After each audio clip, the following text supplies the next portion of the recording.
Good evening बच्चों, आप लोग कैसे हो? आज की क्लास में आपका स्वागत है। चलिए मैं आप लोग को आज पढ़ाने वाली हूँ इंग्लिश ग्रामर में the clause and the complex sentence. और अभी तक जो मैंने पढ़ा है कि आप लोगों ने रिवीजन किया है। अगर रिवीजन नहीं किया है तो आप हमारे इस चैनल पर जाकर क्लास को देख सकते हैं। ठीक है, तो चलिए मैं आप लोगों को क्या बताने वाली हूँ आज, the clause and the complex sentence, है ना। तो चलिए आप लोग रेडी हो? ओके, तो चलिए मैं आप लोग को बताती हूँ the clause and the complex. तो बच्चों क्या मैं बताने वाली हूँ, the cloud and the complex sentence, है ना। तो अभी आप लोग ये पढ़ने वाले हो, तो चलिए स्टार्ट कर रहे हैं। चलिए, क्लाउड क्या है? क्लाउड क्या है आप लोग जानते हो? क्लाउड क्या है? क्लाउड, क्लाउड बर्ड्स का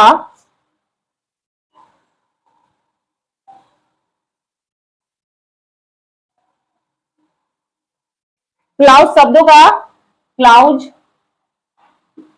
शब्दों का एक ऐसा समूह होता है, एक ऐसा समूह होता है ना, जिसमें कम से कम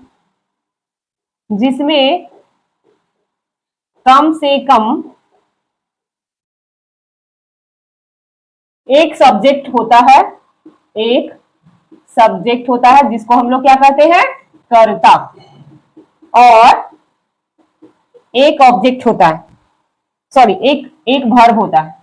क्या होता है? एक वर्ब होता है। वर्ब किसे कहते हैं बच्चों? क्रिया को। यानी कि क्लाउड शब्दों का एक ऐसा समूह होता है जिसमें कम से कम एक सब्जेक्ट और एक क्रिया होना जरूरी है, होना जरूरी है। वही आपका क्या होता है? क्लाउड होता है। समझ में आई बात? क्लाउड एक ऐसा शब्दों का एक ऐसा समूह होता है जिसमें कम से कम एक कर्ता होता है, यानी कि एक सब्जेक्ट होता है, और एक वर्ब होता है। समझ में आई बात? क्लाउड मुख्य रूप से दो प्रकार के होते हैं। क्या? क्लाउड मुख्य रूप से दो प्रकार के होते हैं।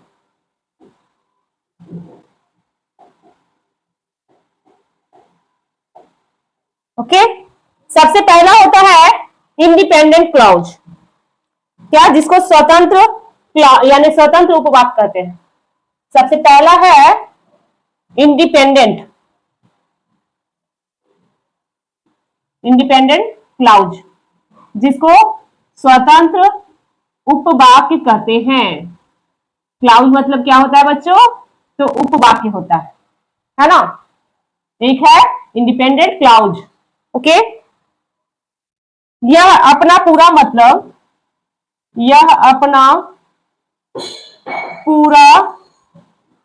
मतलब खुद साफ कर देता है। मतलब खुद साफ करता है, खुद साफ बता देता है। इसे किसी दूसरे वाक्य की जरूरत नहीं होती है। इसे किसी दूसरे वाक्य की जरूरत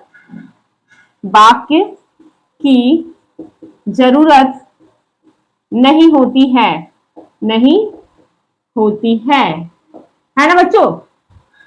जैसे उदाहरण में देखिएगा, सी वेंट टू मार्केट, वह बाजार गई। यह अपने आप में ये वाक्य क्या है? पूरा है। ये अपने आप में ये वाक्य क्या है? पूरा है। ये आपका इंडिपेंडेंट क्लाउड है। क्या है? Independent cloud. इसमें किसी दूसरे वाक्य की जरूरत नहीं होती है। समझ में आ गई बात? और दूसरा होता है बच्चों, दूसरा है डिपेंडेंट क्लाउड, यानी ये किसी दूसरे पर डिपेंड होता है।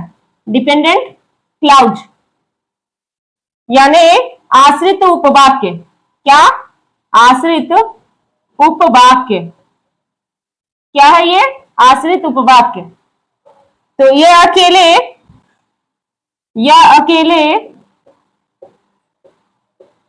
अपना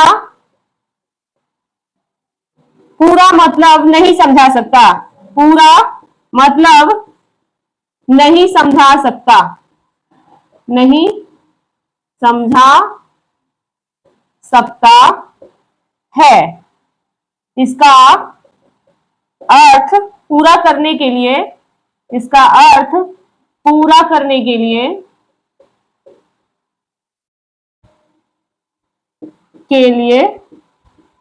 इंडिपेंडेंट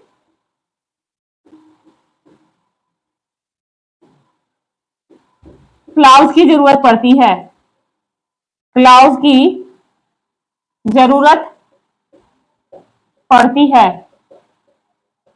समझे? ये किस पे डिपेंड करता है? तो इंडिपेंडेंट पे। जैसे रहेगा because, because it was raining, because. तो बच्चों यहां पर मैं क्या बता रही थी? बिकॉज इट वाज रेनिंग, ये क्या है? अधूरा वाक्य है, क्योंकि वर्षा हो रही थी, क्योंकि वर्षा हो रही थी। ये सुनने में ही अधूरा लग रहा है, तो ये इसको क्या कहते हैं? डिपेंडेंट क्लाउज, आश्रित उपवाक्य। समझ में आ गई बात? अब हम आगे चलते हैं, डिटेल्स थोड़ा समझेंगे कि आखिर क्लाउज, इंडिपेंडेंट क्लाउज और डिपेंडेंट क्लाउज होता क्या। ठीक है, तो बच्चों मैं क्या बता रही थी? क्लाउज है ना, क्लाउज का मतलब क्या होता है? उपवाक्य। तो वाक्य क्या है आपका? सेंटेंस है ना? क्या है? सेंटेंस है। तो सेंटेंस और क्लाउज को पहले समझते हैं। सेंटेंस तो आप लोगों को बता ही चुके हैं। सेंटेंस, सेंटेंस का मतलब क्या होता है? वाक्य होता है। यह शब्दों का क्या होता है? एक समूह होता है ना? यह शब्दों का वह समूह होता है जिससे पूरा अर्थ स्पष्ट होता है। सेंटेंस का मतलब यही है ना। सेंटेंस में यह शब्दों का वह समूह है, वह समूह होता है जिसमें जिसमें हमेशा वाक्य का अर्थ पूरा अस्पष्ट होता है, अस्पष्ट होता है, और ये एक कंप्लीट थाउट होता है। सेंटेंस क्या होता है? एक कंप्लीट थाउट होता है। और क्लाउज क्या होता है बच्चों? तो क्लाउज क्या है? इन दोनों में अंतर मैं समझा रही हूं। क्लाउज है, यह सिर्फ बताता है, यह सिर्फ बताता है कि उसमें एक सब्जेक्ट है, एक सब्जेक्ट है और एक क्रिया यानी वर्ब है, और एक वर्ब है ना? यह पूरा अर्थ दे भी सकता है, यह वाक्य का पूरा अर्थ दे भी सकता है और नहीं भी। यह वाक्य का पूरा अर्थ दे भी सकता है और नहीं भी, और नहीं भी दे सकता है, नहीं भी दे सकता है,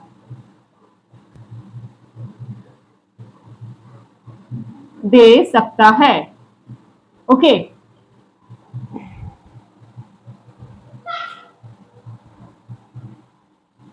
अंदर देखिए, सेंटेंस हर समय क्लाउज होता है, क्लाउज होता है, बट क्लाउज अपने आप में पूरा सेंटेंस नहीं होता है, सेंटेंस नहीं होता है। तो यहां देख लीजिए सेंटेंस और क्लाउज में डिफरेंस। या सेंटेंस क्या होता है? शब्दों का वह समूह होता है जहां हमेशा वाक्य का पूरा अर्थ स्पष्ट होता है, यानी कि एक कंप्लीट थाउट होता है। बट क्लाउज क्या है? यह सिर्फ बताता है कि जो सेंटेंस क्या है, एक उसमें सब्जेक्ट है और एक वर्ब है। सेंटेंस हर समय क्लाउज होता है, बट क्लाउज हर समय सेंटेंस नहीं हो सकता। समझ में आ गई बात? तो ये था सेंटेंस और क्लाउज का डिफरेंस। क्या था? डिफरेंस। ओके, समझ में आ गई बात? चलिए अब आगे बढ़ते हैं। तो बच्चों मैं अभी क्या बताई? क्लाउज और सेंटेंस का डिफरेंस। इससे पहले मैं क्या बता रही थी? क्लाउज का दूसरा कोई भी क्या कहता है वो अपने आप में फ्रीडम यानी कि फ्री था, वो कंप्लीट वाक्य बनाता है। और जो दूसरा था डिपेंडेंट यानी कि वो आश्रित उपवाक्य है। क्या है? आश्रित उपवाक्य। आश्रित उपवाक्य वो हमेशा क्या होता है, किसी न किसी वाक्य पे डिपेंड रहता है, खासकर इंडिपेंडेंट पे। तो ये जो डिपेंडेंट जो है, डिपेंडेंट डिपेंडेंट क्लाउज है ना, ये डिपेंडेंट क्लाउज है जो क्या है, ये इसकी शुरुआत हमेशा, इसकी शुरुआत हमेशा बिकाउज, क्या? Because, if, when, who, which, allow या दैट जैसे कंजक्शन से होता है। Conjunction,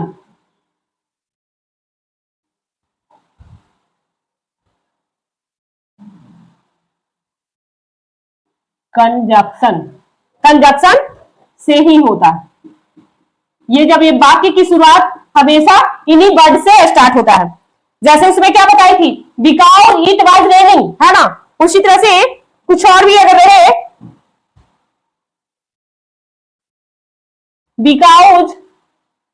because she was late, है ना, ये क्या है, एक तरह से अधूरा वाक्य, इसके आगे कुछ और भी वाक्य होगा तभी ये पूरा वाक्य होगा, है ना।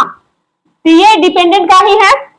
और जैसे कि हम हमेशा जब वाक्य को कंप्लीटली करते हैं तो पूर्णतः वाक्य कैसे, हम इन दोनों को जब जोड़ेंगे, जैसे यहां पर एक सेंटेंस हो गया, दूसरा है if if it rains tomorrow, अगर ये जो दोनों सेंटेंस है इन दोनों को जोड़ेंगे तो एक पूरा वाक्य बन सकता है। जैसे कि ये बिकॉज और इफ को जोड़ेंगे तो बन सकता है, जब हम दोनों को जोड़ते हैं तब पूरा वाक्य बनता है, यानी कि दो वाक्य को जोड़ेंगे तभी पूरा वाक्य बनेगा, चाहे वो आपका इंडिपेंडेंट क्लाउज हो और एक डिपेंडेंट क्लाउज हो। जैसे सी मिस्ड द बस, है ना, बिकॉज सी वाज लेट। ये एक कंप्लीट सेंटेंस हुआ, है ना। This is a complete sentence.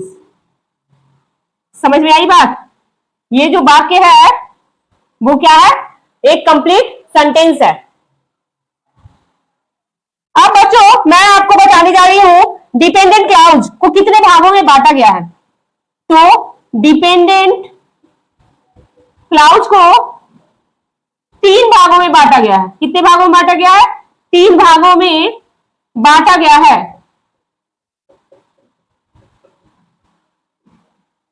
सबसे पहला है नाउन क्लाउज। क्या है? Noun clause. दूसरा है एडजेक्टिव या रिलेटिव क्लाउज। और तीसरा है adverb clause.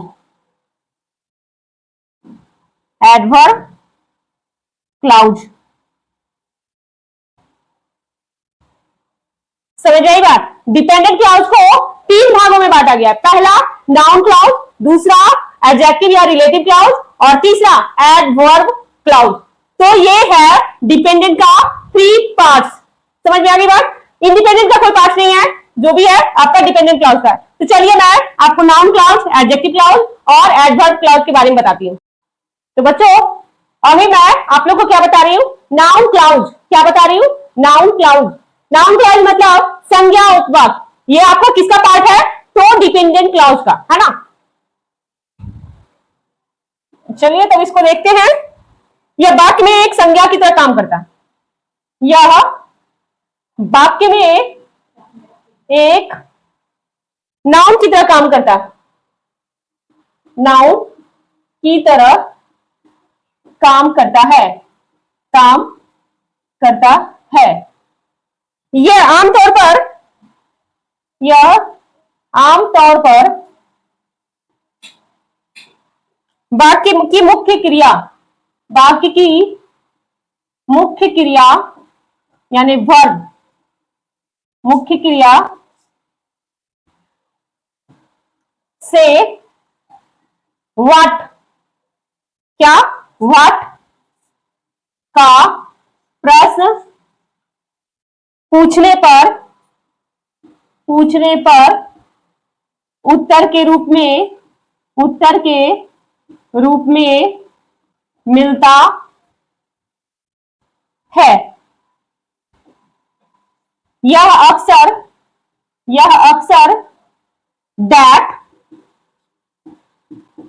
that, what, whatever, how, why से शुरू होता है। ये क्या है, एक तरह से नाउन का काम करता है। यह आमतौर पर जो मेन वर्ड होता है वहां व्हाट का प्रश्न पूछने पर उत्तर के रूप में या अक्सर दैट, व्हाट, व्हाटएवर, हाउ या वाई से ही शुरू होता है। समझ में आई बात? अब आप एग्जाम्पल देखोगे तब समझ में आएगा।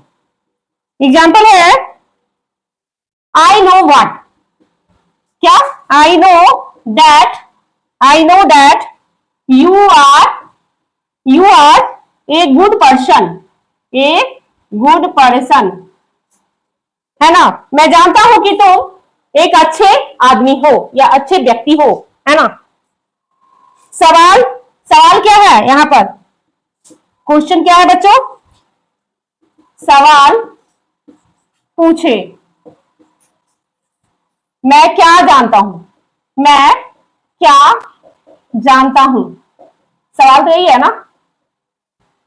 ये एक सवाल के रूप में बोला जा रहा है। मैं जानता हूं कि तुम एक अच्छे लड़के हो, मैं जानता हूं कि तुम एक विद्यार्थी हो, मतलब मुझसे जो पूछा गया मैं क्या जानता हूं, तो मैं तुम्हारे बारे में या मैं उसके बारे में, मैं या उसके बारे में बता रही हूं, बस यही चीज है। तो एक तरह से क्या है, सवाल पूछा गया है, या तो इनडायरेक्टली या डायरेक्टली, उसका जवाब क्या है, यही।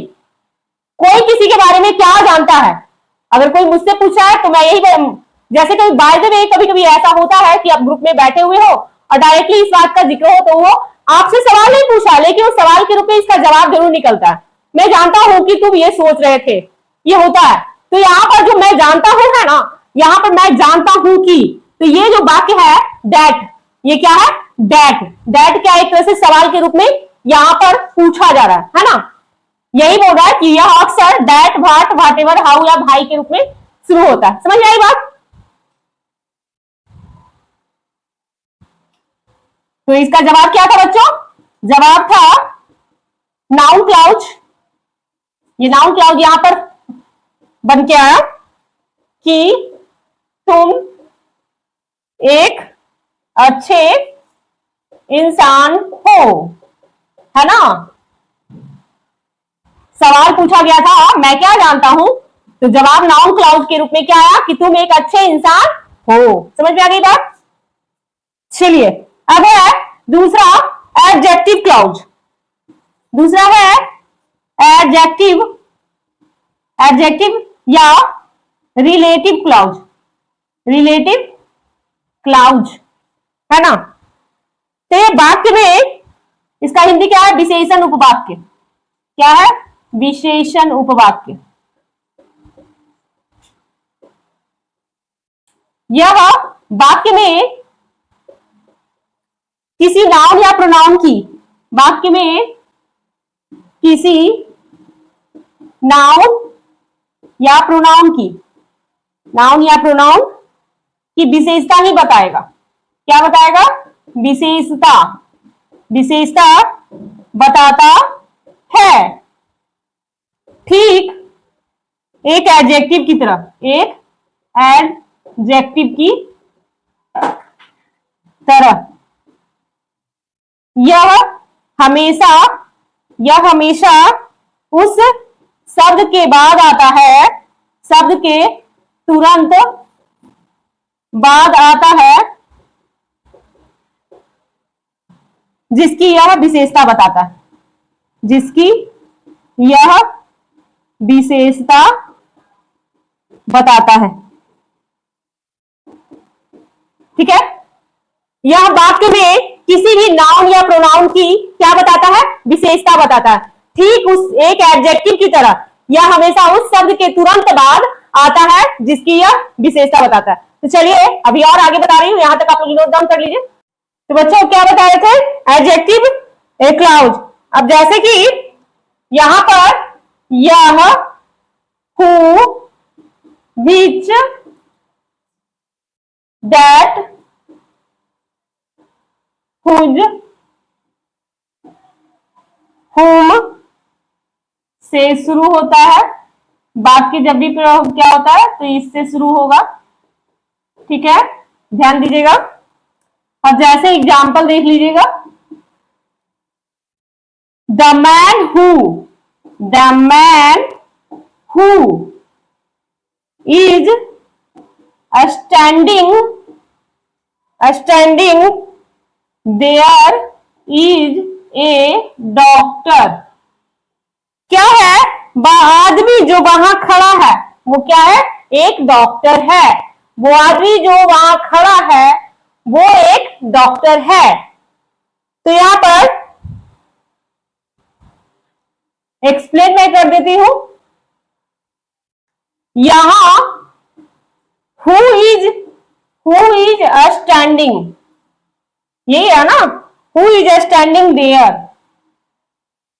शब्द क्या बता रहा है, शब्द द मैन का विशेषता बता रहा है, नाउन की विशेषता बता रहा है, विशेषता बता रहा है कि कौन सा आदमी है, कौन सा आदमी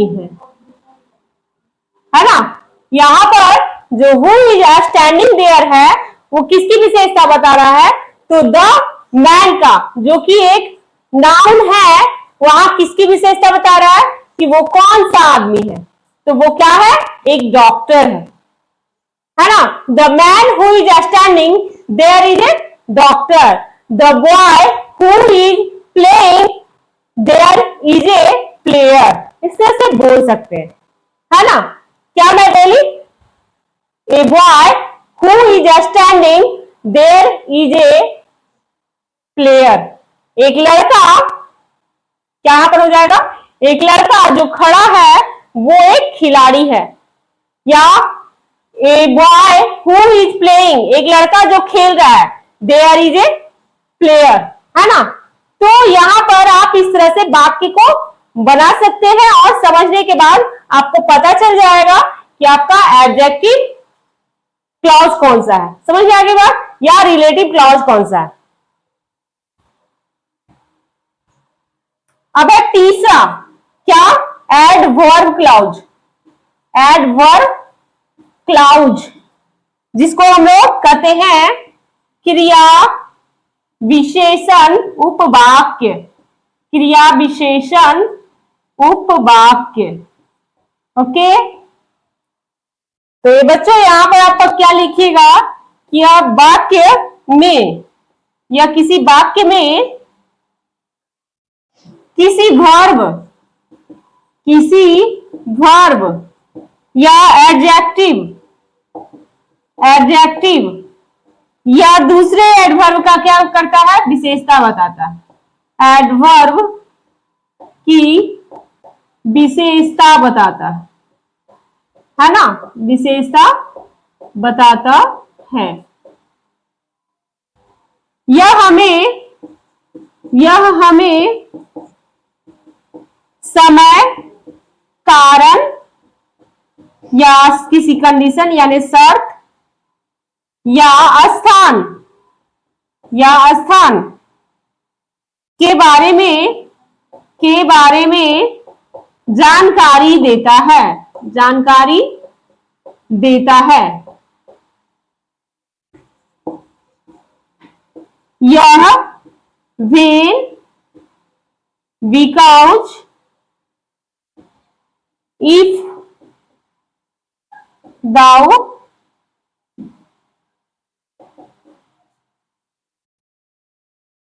या भेड़ से शुरू होता है, भेड़ से शुरू होता है। जैसे रहेगा क्या, जैसे रहे we play, we will play, we will play if the weather is good. यहां क्या बोल रहा है, हम खेलेंगे अगर मौसम अच्छा होगा, हम पढ़ेंगे अगर हमारा मूड अच्छा होगा। इस तरह से जो वाक्य है आपका बन रहा है, इसमें आपका इफ आ रहा है, इफ है जो आपका एडवर्ब है। यहां पर एक्सप्लेन कर देती हूं।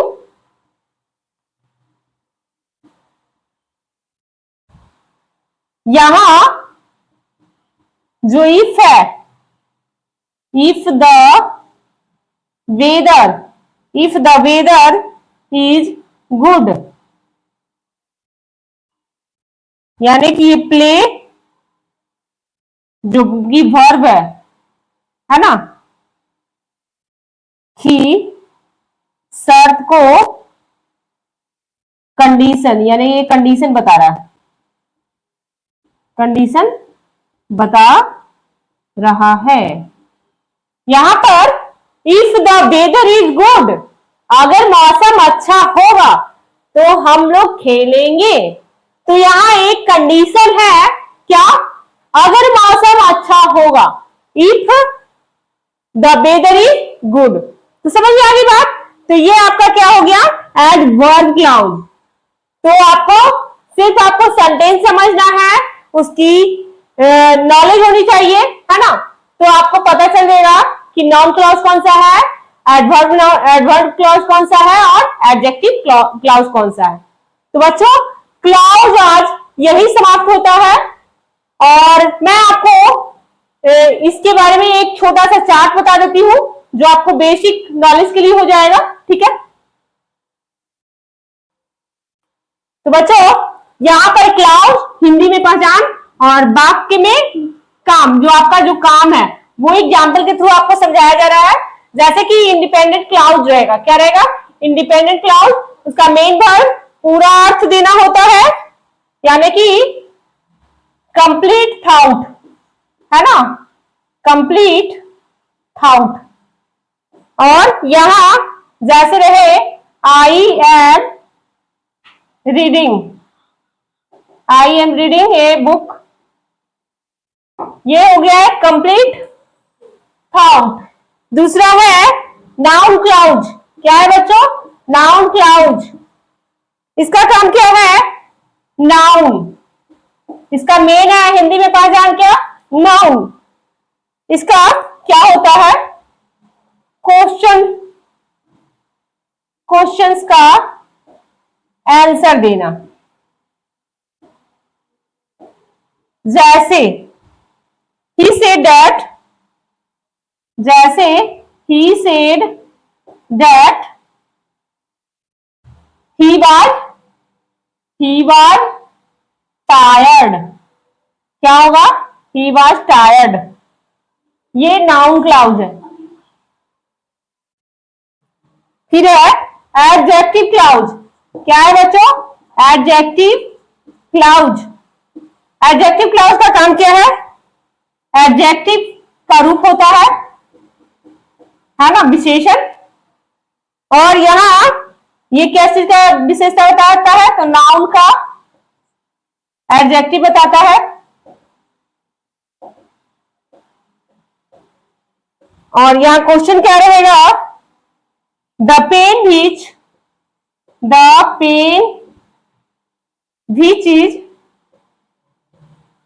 which is blue is mine, है ना।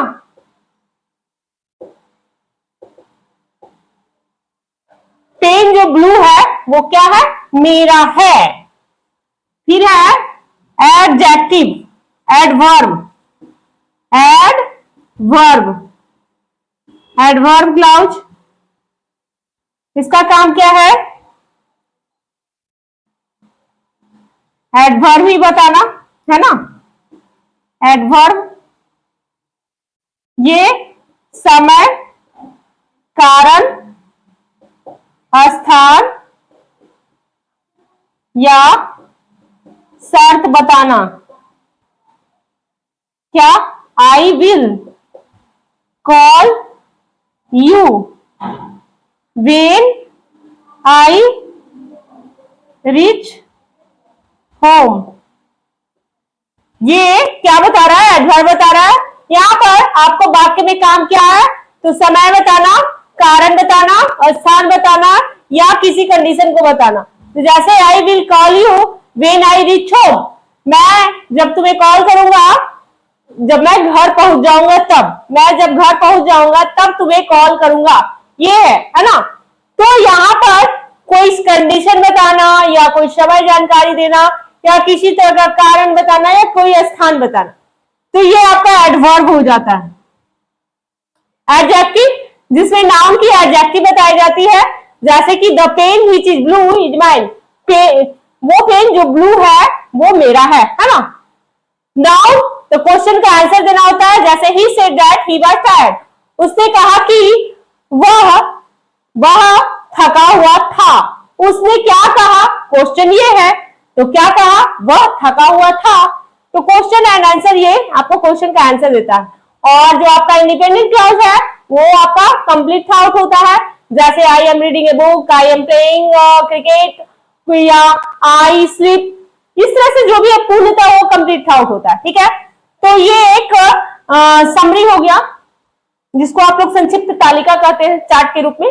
इससे आप भी सही तरीके से पहचान सकते हो। ठीक है बच्चों, तो चलिए आज का जो the clause and the complex sentence था, इसे मैंने आज क्लाउज बता दिया।